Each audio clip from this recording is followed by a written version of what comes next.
विषय बहुत ही गहरा भी है और रोचक भी है।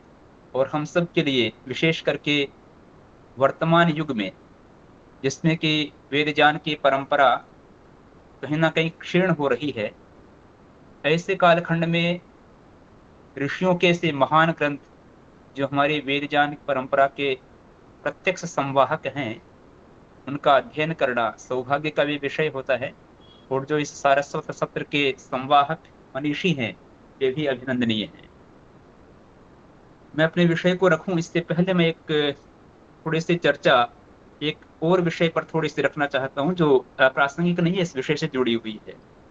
और वह प्रसंग ऋग्वेदानुक्रमणी जो ग्रंथ है, अ, वेंकट माधव के द्वारा लिखा हुआ, उसमें एक बहुत अद्भुत सा प्रसंग आता है।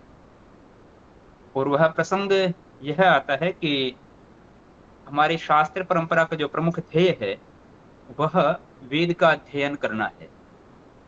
वेद को समझना मुख्य रूप से, जो हमारे ईश्वर के निश्वासभूत चार वेद हैं, उनकी परंपरा को साक्षात्कार करना। रक्षार्थम वेदानाम अध्ययन व्याकरण का भी उद्देश्य यही होता है। उस प्रसंग में वहां पर एक बहुत महत्वपूर्ण तथ्य कहा गया है कि वो कहते हैं कि शाकल्य है, पाणिनि है, यास्क है, ये सब तो ऋगर्थ पराः त्रयः यथाशक्ति अनुधावन्ति न सर्वम कथयन्त्यमि। ये वेद को समझाने का बहुत प्रयत्न करते हैं, परंतु ये सब कुछ नहीं कहते हैं। इसके बाद का जो अंश जो कि हमारे इस प्रकरण से जुड़ा हुआ है, और वो क्यों महत्वपूर्ण है, किस कारण से ऋषियों ने ये एक प्रकार से यज्ञ की परंपरा, विधान प्रकट किया, और किस आधार पर उस प्रक्रिया में केवल कर्मकांड नहीं है, कैसे उसमें हमारे पूरे रहस्य छिपे हुए हैं वेद की, शास्त्र परंपरा की, वो क्यों महत्वपूर्ण है। इसके संदर्भ में वहां पर एक बहुत ही महत्वपूर्ण कहा हुआ है कि संहितायाः तुरीयांशम वेजानन्ति अधुनातनः निरुक्त व्याकरणयोर आसीद येषाम परिश्रम।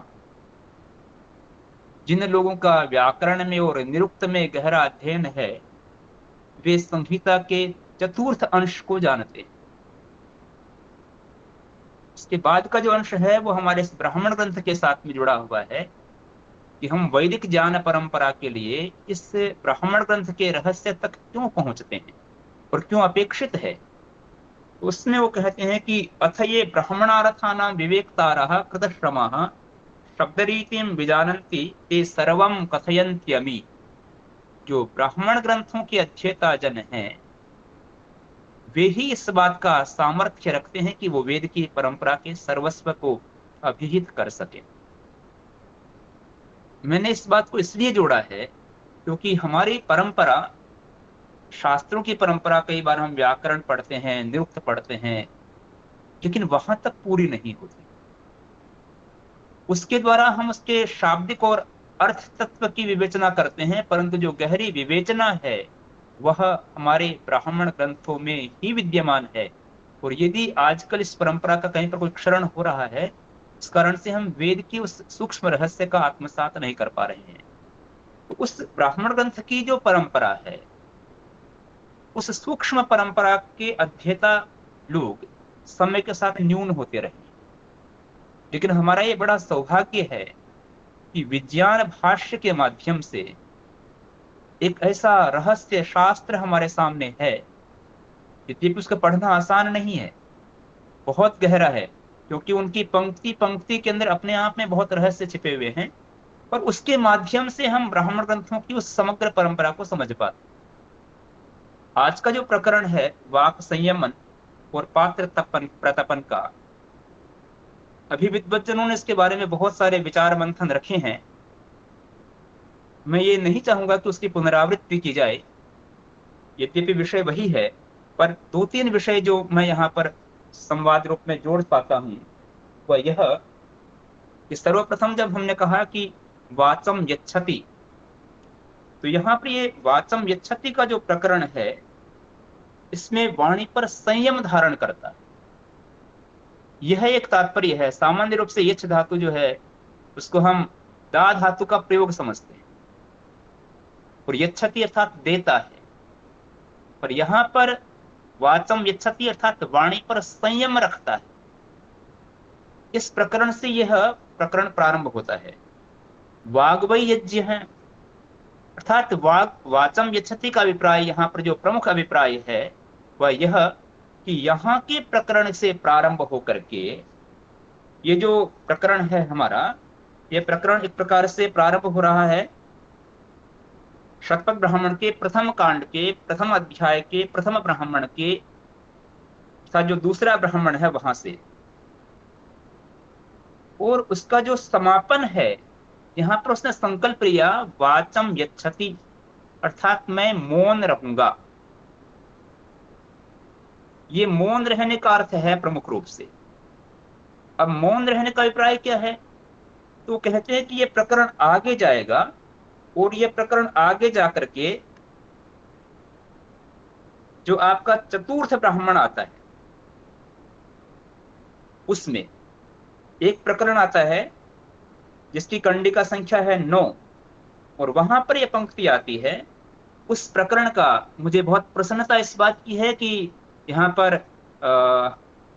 आदरणीय सेलुकर जी जैसे ज्ञान परंपरा के उपासक व्यक्ति भी बैठे हैं, बाकी का तो मुझे उस रूप में ज्ञान नहीं है, पर जो यज्ञ परंपरा के प्रत्यक्ष अध्येता है और दृष्टा है, मैं एक प्रकरण यदि अनुमति हो तो मैं इसको भी थोड़ा शेयर कर देना चाहता हूं कि बहुत वर्ष पहले श्रद्धेय सेलुकर जी महाराज, शायद जिनके परिवार से आप जुड़े हैं, उनका सानिध्य मुझे प्राप्त हुआ था पुष्कर में, और वर्षों पहले जो है उनके सानिध्य में मुझे दर्शपूर्ण वासिष्ठ के रहस्य के साथ में जुड़ने का, और इसको पुष्कर में जब वो करा रहे थे तो पूज्य माता जी भी वहां पर थी और उनके सानिध्य में मुझे उस अवसर पर उपस्थित रहने का और उनके प्रत्यक्ष दर्शन का सौभाग्य प्राप्त हुआ था।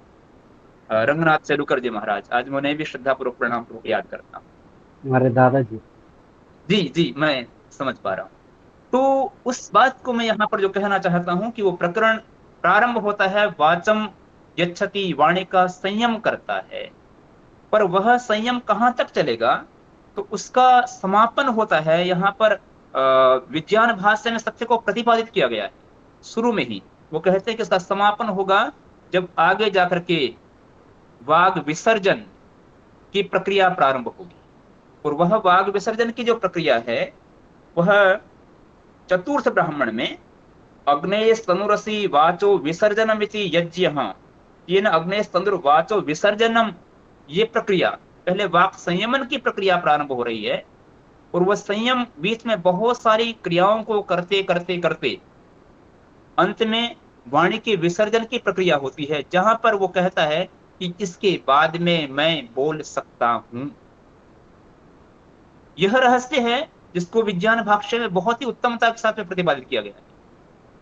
ये इस बीच में क्या बोलना है, क्यों इतना बड़ा संकल्प लिया है, तो उन्होंने कहा कि वाग्वै यज्ञ, वाणी जो है वही यज्ञ है, और इस यज्ञ को लिया, संकल्प लिया, और वह निरंतर बहुत सारी क्रियाओं की व्यवहार में लाते लाते जब अंत में वाणी का विसर्जन करता है, उसके बाद में वह मनुष्य की वाणी बोल सकता है।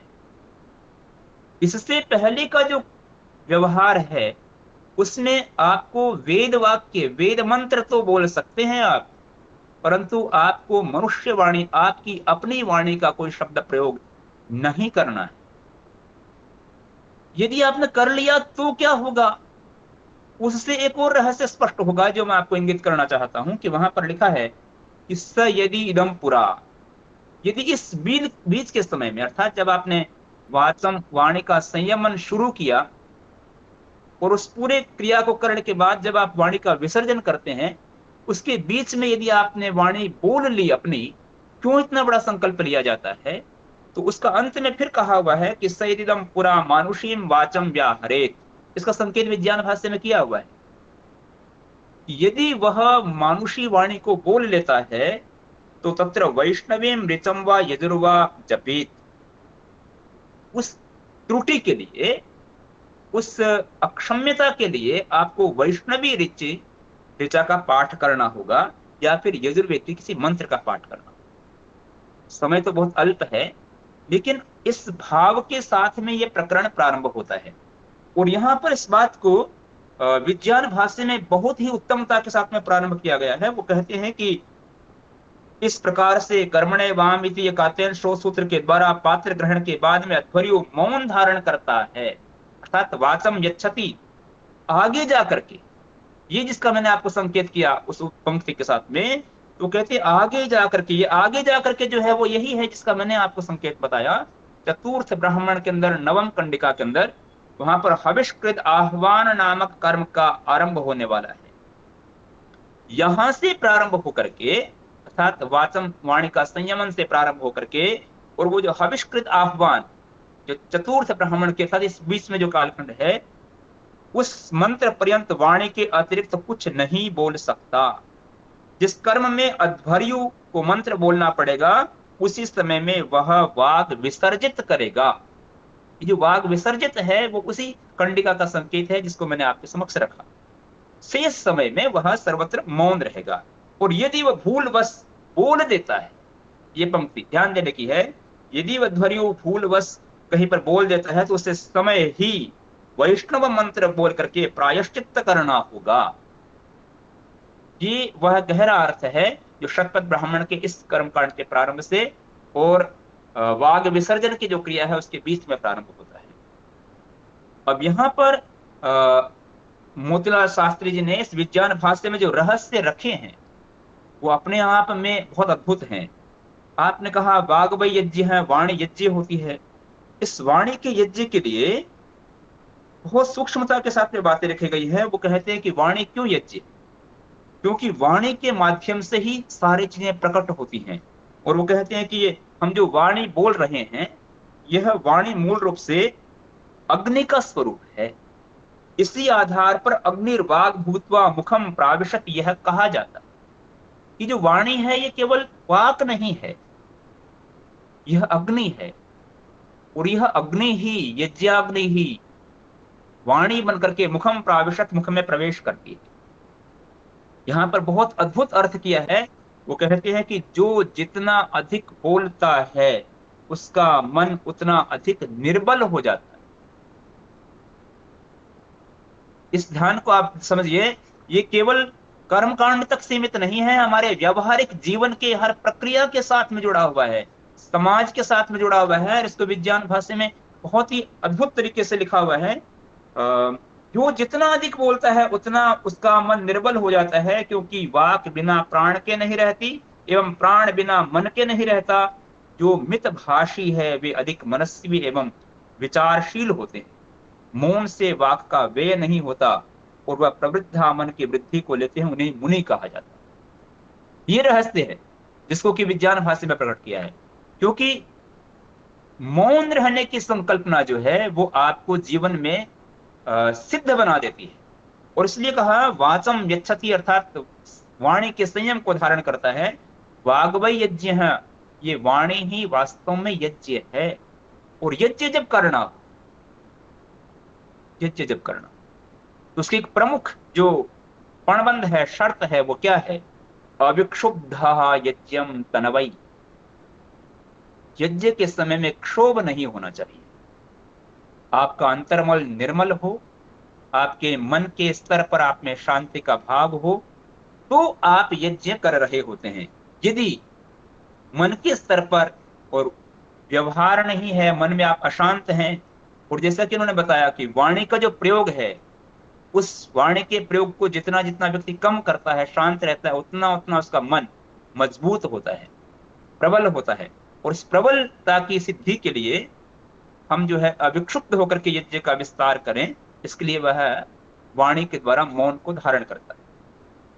अब यहाँ पर जो रहस्य विज्ञान भाष्य में प्रकट किए गए हैं उनको मैं थोड़ा थोड़ा संकेत करूंगा, क्योंकि वो कहते हैं कि मन को स्थिर करने के बाद में व्यवसाय बुद्धि की प्राप्ति करता है और वाक संयम करना पड़ेगा यदि आपको व्यवसायत्मक बुद्धि प्राप्त करनी है। इसके लिए उन्होंने श्रीमद् भगवद गीता के श्लोक को भी उद्धरण किया है। व्यवसायत्मिका बुद्धि रेके है कुरुनंदना, बहुशाखा ही अनंतास्त बुद्धयो अव्यवसायी नाम।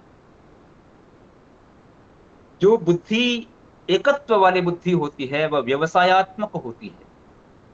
और उस व्यवसायत्मक बुद्धि की सिद्धि के लिए विज्ञान भाष्य कहता है कि उस व्यवसायत्मक बुद्धि की प्राप्ति के लिए मन को स्थिर करना होगा, और मन को स्थिर करने के लिए वाक संयम अपरिहार्य है। और ऐसा होने के बाद ही तद विज्ञानेन परिपश्यन्ति धीराः, वो अक्षय आनंद को प्राप्त करने में समर्थ होते हैं। यदि व्यक्ति को अक्षय आनंद प्राप्त करना, मैं एक तथ्य और भी रखना चाहता हूं कि जिस समय में ये यज्ञ की प्रक्रिया पूरी होती है तो उसके प्रारंभ में एक संकल्प लिया जाता है, अग्ने व्रतपते व्रतम चरिष्यामि तच्छकेयम तन्मे आराधी, कि व्रतम चरिष्यामि में व्रत का पालन करूंगा इसके साथ में। लेकिन जब इस वर्ष पूर्ण मास का समापन होता है तो वहां पर एक इसी मंत्र का एक अलग भाव कहा हुआ है, अग्ने व्रतपते व्रतम आचारिषम तद असकम तन्मे आराधी य एव अस्मि सो अस्मि। ये यज्ञ का एक बहुत बड़ा भाव है जिसको कि विज्ञान भाष्य में प्रकट किया हुआ है कि आपने कर्म कांड को प्रारंभ करने समय में तो संकल्प लिया कि मैं सत्य बोलूंगा, लेकिन जब पूरा हो गया तो क्या उसके बाद में आप असत्य भाषण के अधिकारी हो जाते हैं क्या? वो कहते कि नहीं, ये एव अस्मि सो अस्मि, जो मैंने संकल्प लिया है वही संकल्प मैं निरंतर रखूंगा। और वही तथ्य इसमें है कि जो मौन की साधना का जो एक संकल्प लिया है वह संकल्प सार्वत्रिक संकल्प है। जीवन के व्यवहार में भी आप जितना मौन धारण करने की दृष्टि अपनाएंगे उतना उतना आपके संकल्प सिद्ध होते जाएंगे। और इसलिए विज्ञान भाष्य में बहुत अद्भुत तरीके से लिखा है कि हम वाग्वय यज्ञ कह सकते हैं इस विज्ञान संपत्ति को प्राप्त करने के लिए, शांत भाव से यज्ञ कर्म करने के लिए वाक संयम करता है। और इसलिए श्रुति शिक्षा देती है कि यदि तुम किसी कार्य की सफलता चाहते हो तो उसके करने से पहले वाग व्यापार को अवरुद्ध कर लो। ये दृष्टि हमें समझनी होगी। और इस दृष्टि से यज्ञ की बड़ी वैज्ञानिकता हमारे सामने विज्ञान भाष्य के सामने से प्रकट होती है। इससे तुम्हें बल मिलेगा और ऐसा कार्य करने से तुम उस कार्य को करने में सक्षम हो पाओगे। और इसलिए श्रुति ने कहा है, विज्ञान भाष्य कहता है कि वाग्वै यज्ञ अविक्षुब्धो यज्ञम तनवै। यहाँ पर जो दूसरा भाग हमारे पास में आया है प्रतपन का, ये प्रतपन क्या है? मैं यहाँ पर व्याकरण की दृष्टि से एक सूत्र को भी उद्धृत करना चाहूंगा, अथ प्रतपति प्रत्युष्टम रक्षः प्रत्युष्टा अरातयः। यहाँ पर जो प्रत्युष्टम प्रत्युष्टा अरातयः है उसके बाद में है निष्टप्तम रक्षो निष्टप्ता अरातयः। यहाँ पर जो रक्ष शब्द है वह वस्तुतः अवरोधवाचक है, जो यज्ञीय कर्मों से रोक देता है वह व्यक्ति और वह भावना। जैसा कि अभी मेरे से पूर्व वक्ता ने बहुत ही उत्तमता के साथ में अराती शब्द की व्याख्या की, वह जो दृष्टि है वह रक्ष है, जो आपको यज्ञीय कर्तव्य कर्म से रोकता है वह रक्ष है, और जो दान न देने की प्रवृत्ति है वह अराती है। तो यहाँ पर जो ये निष्टप्तम शब्द है यह व्याकरण के निस्तपता वना सेवने इस सूत्र से सिद्ध होता है। अष्टाध्याय के अष्टम अध्याय के तीसरे पाद का 100वां सूत्र है, और इसमें कहा कि निस के बाद में यदि तप धातु हो तो उस समय में उसको शकार मूर्धन्य हो जाता है, परंतु अनासेवन में। बड़े आश्चर्य की बात है कि अनासेवन अर्थात बार बार करना अर्थ नहीं होना चाहिए, उससे यह शब्द बनता है निष्टप्तम।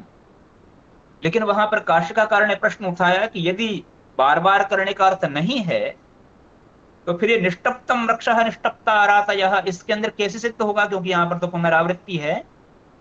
तो वहां पर इस प्रसंग को लिया गया है, इसी मंत्र को लिया गया है, और वो कहते हैं कि ये तो छांदस प्रयोग माना जा सकता है।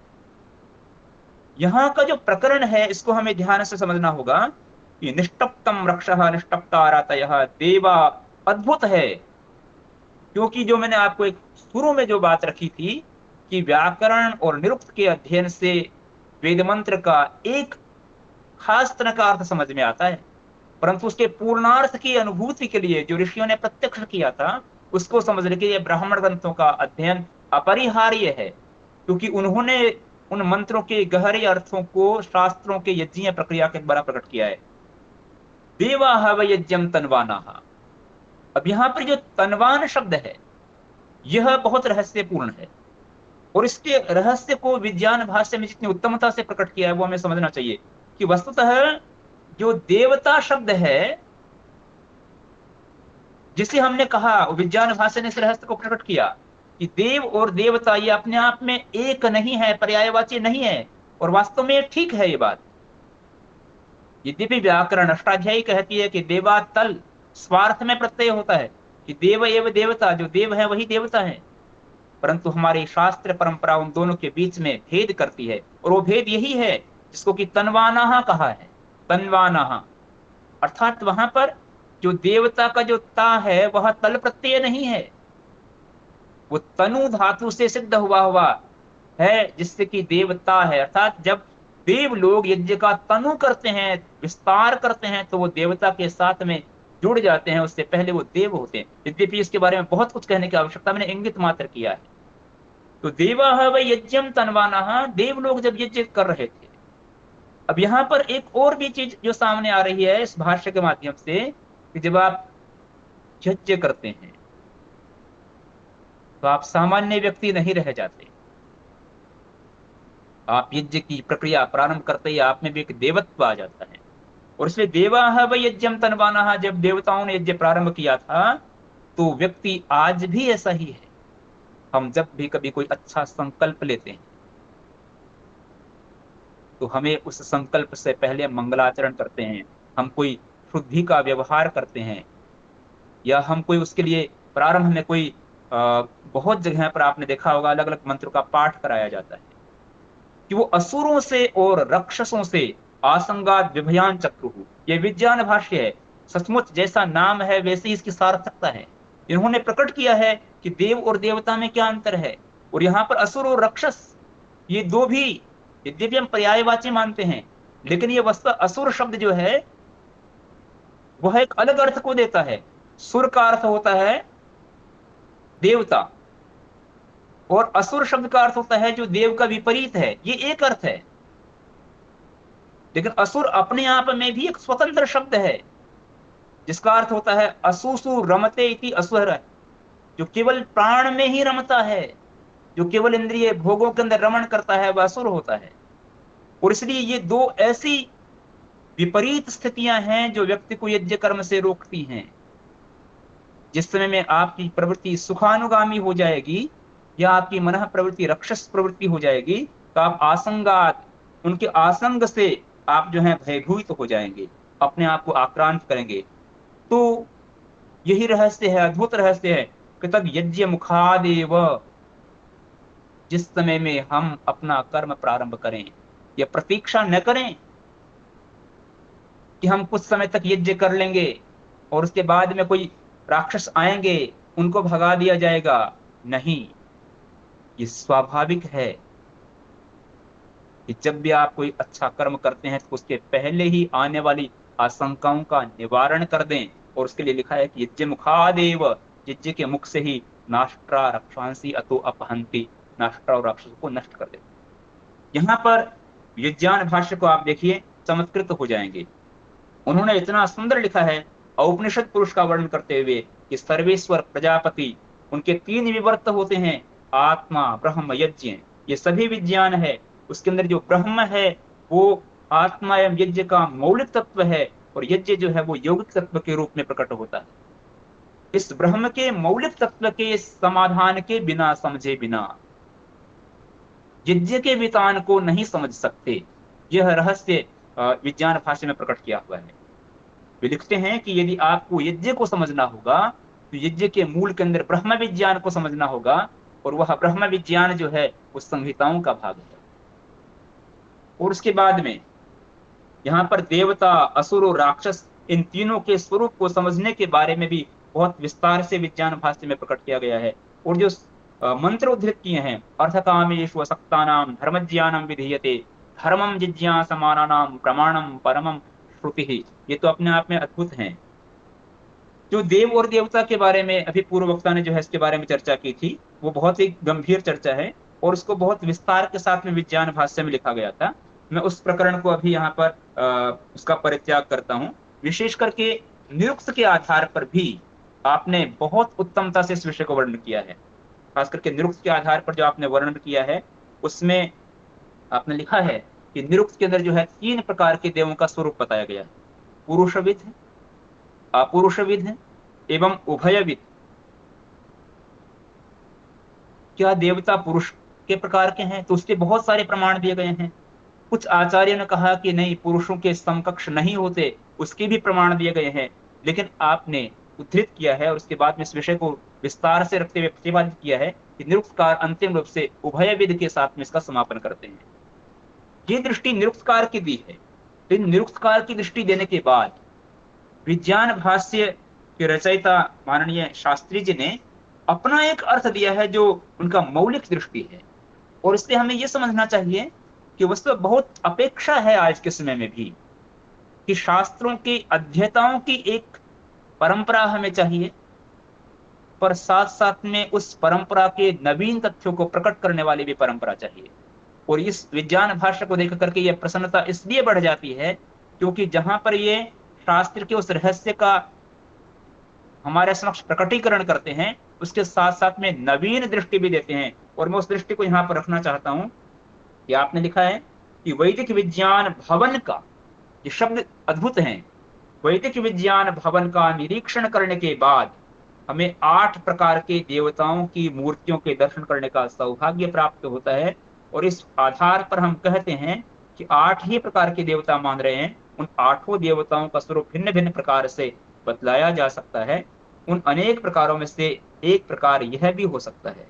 और इसके पहले उन्होंने लिखा है कि इस विषय पर हम स्वतंत्र रूप से भी अपना थोड़ा प्रकाश डालते हैं। मेरा तो यह भी मन है कि जो स्वतंत्र दृष्टि है, इसके ऊपर गहरा रिसर्च होना चाहिए और इस विषय के ऊपर विचार होना चाहिए। समय के न्यूनता के कारण से मैं उसका विस्तार से प्रतिपादन नहीं कर रहा हूं, लेकिन मैंने इंगित किया कि किस प्रकार से आपने उन 8 भागों को अलग अलग प्रकार के यहाँ पर प्रकट किया है। पुरुष चैतन्य, अनित्य, मनुष्य, देवता, प्रत्यक्ष, अप्रत्यक्ष, ये बहुत ही विस्तारित रूप से यहाँ पर प्रकट किया गया है। उसके बाद एक और स्वतंत्र दृष्टि जो आगे दी गई है, वह कहते हैं कि जो 3 देवता हैं वो 3 वेद 3 देवताओं से आविर्भूत होते हैं। जिन्होंने शतपथ ब्राह्मण का अध्ययन किया है, उन्होंने कहा कि 3 वेदों जो है वो तपते हैं। उन तपने से 3 वेदों का आविर्भाव होता है। प्रजापति के तपस्या से 3 वेदों का आविर्भाव होता है। उन तीनों वेदों का जब प्रतपतन होता है, प्रतपन होता है, तो उसके बाद में उससे भू भुव स्व, ये महाव्यावृत्ति का प्रकटन होता है। ये तो यहाँ पर उस रहस्य को विज्ञान भाष्य में प्रकट किया है कि सैषा त्रयी विद्या एव तपति इति। ये जो 3 विद्या है वही तप रही है। यह रहस्य यहाँ पर बहुत विस्तार के साथ में प्रकट किया है। और अंत के अंदर आपने इस मंत्र को प्रकट करते हुए, प्रसंगागत भाग को लेते हुए, विदग्ध शाकल्य का जो हमारा प्रकरण बृहदारण्यक में आता है, मैं कहता हूं कि केवल 2 कंडिकाओं के ऊपर इतना बड़ा रहस्य प्रतिपादन करना, यह एक अद्भुत वैदिक साधना है जो कि हमें इस विज्ञान भाष्य के माध्यम से प्रकट होती है। और इसके बाद में अंत में आपने लिखा है कि भारतवर्ष में सबसे श्रेष्ठ वैज्ञानिक कौन है, इसके लिए औपनिषदिक आचार्यों के जनक ने एक बार संपूर्ण विद्वानों को संवेद किया था। इस प्रकरण को भी आपने लिखा है। भाव यह है कि ये जो 2 कंडिकाएं जो सामान्य रूप से हमारे समक्ष रखी गई थी, इनके माध्यम से आपने प्रकट किया कि कर्मकांड वह केवल एक खास स्थान पर और किसी विशेष अवसर विशेष पर करने का ही नाम नहीं है, अपितु यह समझने का विषय है कि उसकी जो दृष्टि है, उसकी जो भावना है, वो हमारे दैनिक जीवन तक भी पहुंचती है। उसकी जो पंक्तियां हैं, वाक को यज्ञ मानना, इन चीजों को यज्ञ मानना, ये यज्ञ मानने का अर्थ होता है कि सर्वश्रेष्ठ मानना, क्योंकि यज्ञो वही श्रेष्ठतम कर्म है। इस श्रेष्ठत्व का आत्मसात करें तो ये जो विज्ञान भाष्य है, इसका जैसा नाम है वैसा ही इसकी सार्थकता है। इसके अध्ययन के माध्यम से वेदों के रहस्य और अनेक प्रकार की जो ग्रंथियां हैं वो खुलती हुई हमें दिखाई देती है। और इसका बार बार अध्ययन करना और इसकी परंपरा को सतत बढ़ाए रखना यह अत्यंत आवश्यक भी है।